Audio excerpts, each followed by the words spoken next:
Hello, this is Craig Chamberlain, current founder of My Wise Generation, the blog that's not really anything big and not really anything professional, but something that is more of a hobby of mine.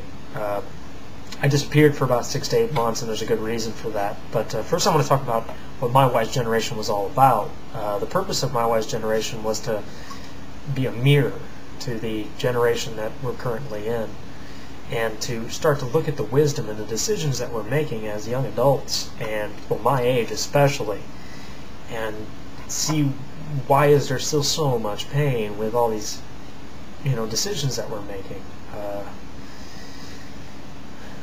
It started out as more of an argumentative based thing, and I argued with a lot of people, and I started a lot of fights, and that's kind of why I moved away from the system as it was, and I'm moving into a more Jesus focused system. I just realized there's no way to communicate love through arguing with people, and like I said, I was causing fights, and I was getting people stressed out, and they were yelling at each other, and I'm sitting here asking myself, I'm like, how can this possibly communicate the love of Christ? And I stepped back, and I gave myself a little bit of time to think about it, and it really hit me pretty hard. I was like, this just isn't what it was meant to be.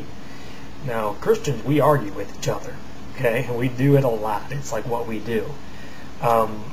But we all pretty much agree on the core basics. That is, Jesus is God incarnate, and he became human, and he served as the example of the perfect man.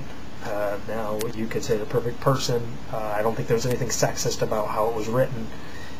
Read into that however you will. But he was the example set for everyone on how they need to be loving, and loving others as they love themselves. It's something you forever strive for, but you will never achieve perfection, sinlessness. We also agree that, well, the majority of us agree that salvation is something obtained through the belief in Jesus Christ. In other words, God is perfect, we are imperfect. We could not possibly stand before God.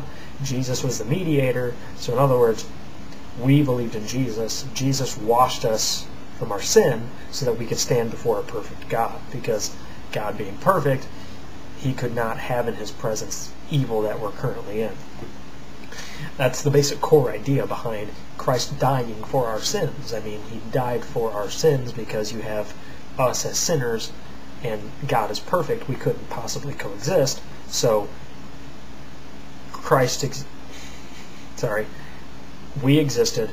Christ came in to die so that he could wash us of our sin, so that we would be worthy to stand before God. So salvation in that sense is belief that that's what Jesus Christ died for. Now, I'm just talking about the core values. I'm not trying to force anybody who's listening to this to agree with that. I'm just saying that that's the principal idea that a lot of us agree on.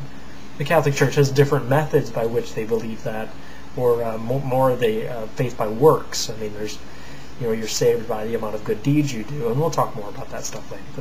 But you get the idea. We disagree a lot, we fight a lot, and that's normal. That's how we grow, and that's how we figure things out. Even though we all read the same book, two different people read one book. It doesn't have to be the Bible. Two different people are going to see two different things. That doesn't mean both of them are right. Actually, by the law of contradiction, one of them has to be wrong, but the question is, how do you gauge who's wrong? But again, we'll go into stuff like that later. My Wise Generation is something I'm really excited about. I wasn't excited about it before because it felt more like a job. I felt like I was arguing with people, and it was a war, and I realized that that's not going to work that way. My Wise Generation is kind of a joke. We're not wise. We don't make wise decisions. The interesting thing I've noticed from my movement from high school to college, and I just graduated from college last May, and one thing I've really noticed is that in that transition is that there's a lot of kids who are making decisions based upon the world and the philosophies of the world, and that's how we always make decisions. We see what other people are doing, and we say, oh wow, they seem happy, we're going to do what they're doing. But one thing I've noticed is in this transition is people are hitting that age where they're just graduating, they're like, this isn't working, I'm not happy. You know, I did the partying, I did the sex, I did the drugs, and I just need more and more and more. And it's just I can't find happiness. I can't find peace. I need a family. No, I need a baby. No, I need money. I need a car. I need a, you know, we keep packing in all these ideas of what we need to be happy, and it's just not working. And this is meant to be a reflection of those ideas and how there's a reason that doesn't work. We're not the only ones to struggle with this. My generation is the only one to struggle with. People have been struggling with these things for thousands of years. I mean, we're talking about sex, drugs, alcohol, materialism. It's been going on forever, for as long as there have been men. So no ideas you hear here are going to be new. It's going to be the same ideas, just hopefully communicated in a different way. But that's pretty much it for the first episode, and I'm pretty excited about getting this started. I'm hoping to do it once a week. It depends on how busy I am. A little bit of background here. I am an IT manager, so I work with technology. I'm studying robotics. It's actually called CNC machining. And apologetics have been a huge hobby of mine for years, probably about 4 years now, and I read tons of it. Ravi Zacharias, C.S. Lewis. I've been slacking off a little bit lately, but apologetics, I'm excited about it. I'm just trying to take a little bit of a different approach to it. Jesus is a wonderful, wonderful person to have a relationship with, God to have a relationship with, and he does marvelous things. I mean, it's just phenomenal. And I'm pretty excited about communicating some of his ideas to people who will listen. Now, I'm not going to hate anybody who disagrees with me. I love everyone who comes up with their own philosophies, and people are going to say, well, do you love Hitler with his crazy society? I feel really bad for somebody that lost to believe that we need to murder people in order to find peace.